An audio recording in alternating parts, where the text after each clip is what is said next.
बे समाव स्टुडिय'आव आं चन्दना इस्लारि 10 बिगा हानि माइ आबादखौ हाग्रानि मैदेरा जालांजोबदों। बाक्सा जिल्ला नयाबस्ति ओनसोलनि फाग्लादिया रट'ल खैरा गामिनि देबेन बर' बिथांनि 10 बिगा हानि जोसा माइब्रा बायदि माइ आबादखौ मैदेरा जाजोबलांदों। बिथाङा फोरमायनाय बादिब्ला मैया गोबाव समनिफ्रायनो जारतालुक फाग्ला दैमायाव जायगा लानानै थाफैनाय मैदेर फालोखौ हाग्रा बिफाना हाजो फारसे होबोगासिनो थानायाव मोनाफैनायलाय नयाबस्तिनि फाग्ला दैमायाव होबथाना दोनथ'नायावनो मोनाबिलिनि 5 रिंगायाव हानानै दोननाय 10 बिगा हानि माइ मोथिखौ जाजोबना गालाङो।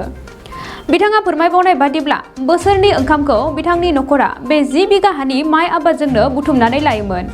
दा बिथाङा बे बोसोरनि ओंखामखौ बोरै जालांगोन बेखौ साननानै खाफाल हमनानै जिंगासिदों। लोगोसे बिथाङा सोरखारखौ आबाद खहा जानायनि थाखाय क्षतिपूरण होनोबो खावलायदों। मुसलपुरनिफ्राय दिबाजरम गयारिनि खौरां। खारिनिफ्राय कदमतलानिफ्राय हाग्रानि मालिकफ्रा मैदेरखौ फरेस्टारफ्रा होबोनानै आंनि माइ खाथि बेलतलायाव दोनफैनाय जादोंमोन। दा बे दोनफैनायाव आंनि 10 बिगा हानि जोसा माइब्रा माइखौ हाना दोनदोंमोन आं। बेयाव आं लांस्लाबहायैयाव मैया थांनाय हराव मैदेरा जाजोबलांदों। दा नोंथांमोना जाहाथे आंखौ अननानै एसे एला नायफैनोबा आं दिनै जोबोद खुसि जागौमोन। बे माइआ बेसेबांसो बिगा? 10 बिगामोन। मैदेरा बेसेबांसो बुरजा दं? मैदेराथ' 40-50सो दंमोन। बेवहाय नोंथाङा मा माइ आबाद मावदोंमोन? जोसा माइब्रा गायदोंमोन आरो नाथाय हादोंमोनबो। हानायाव लांस्लाबहायैयाव बिसोर मैदेरफ्रा हाग्रानि जुनारफ्रा जाजोबलांनाय जाबाय।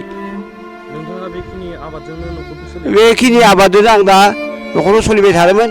नाथाय आं दा निरुपाय जाबाय। दा माबोरै सोलिगोन आं देक्लारेसनाव आं बेखौसो एसे जिंगासिनांगौ जाना फैबाय। सरकारखौ मा खालामनो सानो? सरकारा जाहाथे आंखौ एसे एला अननानै नायफैनोबा आं एसे सहाय मोननोबा मोजां सानोमोन। आं दिनै मिडियाखौ बरायनाय जाबाय।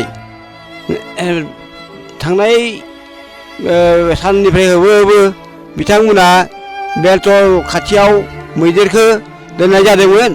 नाथाय बिनि माइखौ हानानै लांस्लाब हायाखिसै। आं दिनै निखावरि मानसि बे जायगायावनो मावनानै दांनानै जानानै आं न'खरखौ खुंदोंमोन। आं दा बिराद निरुपाय जाबाय बाबुफोर। दा आं दा मा उपाय दङ नोंथांमोना आंखौ जाहाथे नायनानै अननानै एसे एला नायफैनोबा मोजां मोनोमोन आं। मोनसे गोजोनथाव खौरां।